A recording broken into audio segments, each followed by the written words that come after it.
গঙ্গাসাগর যেন মিনি ভারতবর্ষ। মকর সংক্রান্তির পুণ্যতিথিতে লাখো পুণ্যার্থী সাধু সন্ন্যাসীর ভিড়ে সরগরম প্রাঙ্গণ।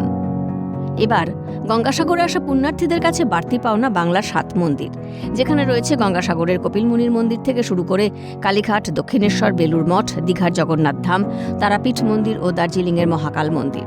বাংলা শুধু সাহিত্য সংস্কৃতির ভূমি নয়, বরং এটি এক বিস্তৃত আধ্যাত্মিক তীর্থভূমি। বাংলার 7 মন্দির, কালীঘাট, দক্ষিণেশ্বর, বেলুর মঠ থেকে শুরু করে মদনমোহন এবং একাধিক যে বাংলার সংস্কৃতি রয়েছে তা কিন্তু তুলে ধরা হয়েছে এই গঙ্গাসাগরে। একদিকে যেমন এই পুণ্যভূমি কপিলমুনির মন্দিরের জন্য বিখ্যাত, ঠিক তার পাশাপাশি এই পুণ্যভূমিতে বাংলার 7 মন্দির করা হয়েছে, কারণ যে সমস্ত মানুষ এই গঙ্গাসাগরে আসবে এ রাজ্য তথা ভিন রাজ্যের, তারা এই বাংলার কৃষ্টি কালচার সংস্কৃতিতে আরও বেশি করে সমৃদ্ধ হতে পারবে। আর তাই গঙ্গাসাগরে এবারে বিশেষ আকর্ষণ এই বাংলার 7 মন্দির। শিল্পী শুভঙ্কর দত্ত জানালেন এই ভাবনার কথা। মন্ত্রী শ্রীমতী মমতা বন্দ্যোপাধ্যায়ের অনুপ্রেরণায় এবং আমাদের জেলা শাসকের তত্ত্বাবধানে এই যে বাংলার মন্দির এই পুণ্যভূমিতে হয়েছে, তার ভাবধারা আর কিছুই নয়। যেরকম মদনমোহন কোচবিহার থেকে শুরু করে আমাদের পাহাড়ের মহাকাল সব একই জায়গায়।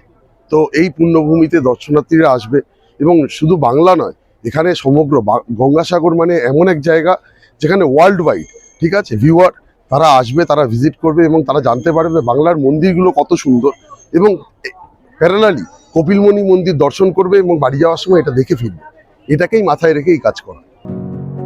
গঙ্গা ও বঙ্গোপসাগরের সঙ্গমস্থলে অবস্থিত কপিলমুনির আশ্রম। সাংখ্য দর্শনের প্রবর্তক মহর্ষি কপিলের নামেই এই স্থান প্রসিদ্ধ। পুরাণ মতে এখানেই রাজা সগরের পুত্রদের মুক্তি ঘটে, তাই গঙ্গাসাগরকে ধরা হয় জ্ঞান ও ত্যাগের সূচনা বিন্দু, যেখান থেকে আত্মিক যাত্রা শুরু। এক জায়গায় এত মন্দির দর্শনে খুশি আগতরা।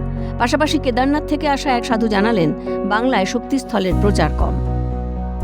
স্থানে এসেছি, এখানে আমরা এক জায়গায় অনেকগুলো তীর্থস্থানের দর্শন করলাম, করে আমরা খুব আনন্দিত মনে করছি। এবং এখানে এক জায়গায় যে এতগুলো ঠাকুরকে আমরা দর্শন করতে পারলাম, খুব ভালো লাগলো।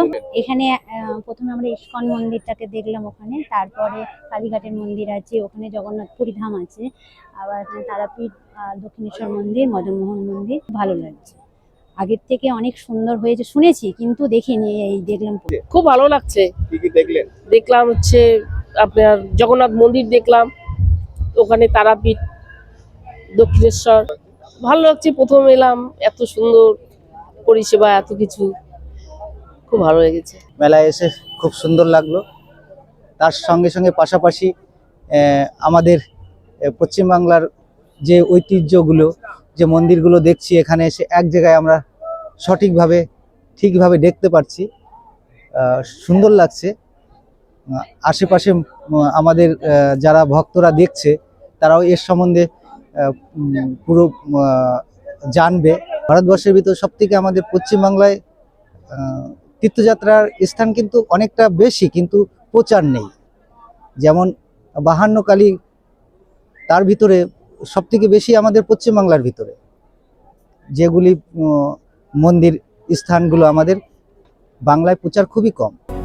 এই মন্দিরগুলি আলাদা কোনো বিচ্ছিন্ন ধর্মীয় স্থান নয়, এগুলি মিলেই তৈরি বাংলার আধ্যাত্মিক মানচিত্র। গঙ্গাসাগর থেকে অরিজিৎ মণ্ডল, ক্যালকাটা নিউজ নেটওয়ার্ক।